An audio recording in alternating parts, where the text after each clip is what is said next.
Social మీడియాలో శక్తివంతమైపోయిన తరువాత ప్రభుత్వాలు ఎంత చేసినా ప్రజలు సంతృప్తి చెందడం లేదు.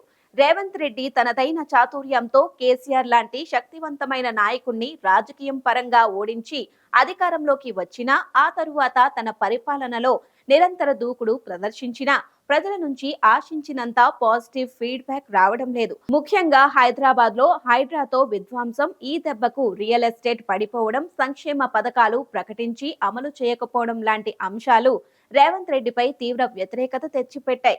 ప్రజల దగ్గరకు పథకాలు వెళ్లిపోవడంతో రేవంత్ రెడ్డి పెద్దగా ప్రభావం చూపించడం లేదు. దీంతో ప్రజలకు రేవంత్ పాలన పట్ల అప్పుడే వ్యతిరేకత వచ్చి పడుతోందని క్షేత్రస్థాయిలో పరిస్థితులను బట్టి తెలుస్తోంది. అలాగే ఆంధ్రప్రదేశ్ లో చంద్రబాబు నాయుడు సూపర్ 6 అని గొప్పగా ప్రచారం చేసినా జగన్ ప్రభుత్వాన్ని ఓడించగలిగిన ఇప్పటి వరకు పెద్దగా ప్రజాదరణను సంపాదించుకోలేకపోయారు. జగన్ హయాంలో ప్రజలకు నేరుగా డబ్బు అందించడం వల్ల ఆయనకు అనుకూలంగా ఉన్న మానసిక భావన ఇప్పుడు చంద్రబాబు పాలనలో మారడం లేదు. పైగా సంపద సృష్టిస్తాను, ప్రజలకు పంచుతానన్న పెద్ద మనిషి చంద్రబాబు ఇప్పుడు మా దగ్గర డబ్బులు లేవు, సంపాదించే మార్గం చెవిలో చెప్పండి అని అడిగిన వీడియోలు సోషల్ మీడియాలో రోజుకో ఒకటి వైరల్ అవుతోంది.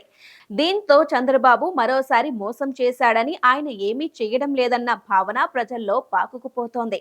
చంద్రబాబు ప్రభుత్వం కూడా ఇప్పటి వరకు పెద్దగా ప్రభావం చూపించలేకపోయిందన్నది వాస్తవం. ముఖ్యంగా సూపర్ 6 విధానాలు ఇప్పటి వరకు అమల్లోకి రాకపోవడం ప్రజల్లో నిరాశ కలిగించే అంశంగా మారింది.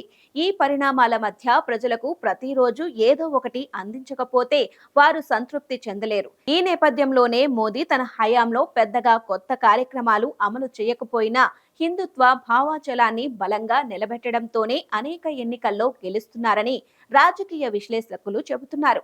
మోదీ నాయకత్వం ప్రజల్లో ఒక ప్రత్యేకమైన భావాచలాన్ని ముద్ర వేయగలిగిన కారణంగా ప్రజలు అభివృద్ధి కంటే భావాచలానికి ఎక్కువ ప్రాధాన్యత ఇస్తున్నారనే వాదన వినిపిస్తోంది. ఇక రేవంత్ రెడ్డి, చంద్రబాబు లాంటి నాయకులు ప్రజలను ఆకట్టుకోవడానికి నిరంతరం వినూత్న చర్యలు తీసుకోవాల్సిన అవసరం ఉంది. లేదంటే వారి పాలనపై పెరుగుతున్న అసంతృప్తిని తట్టుకొని నిలబడటం కష్టమవుతుంది.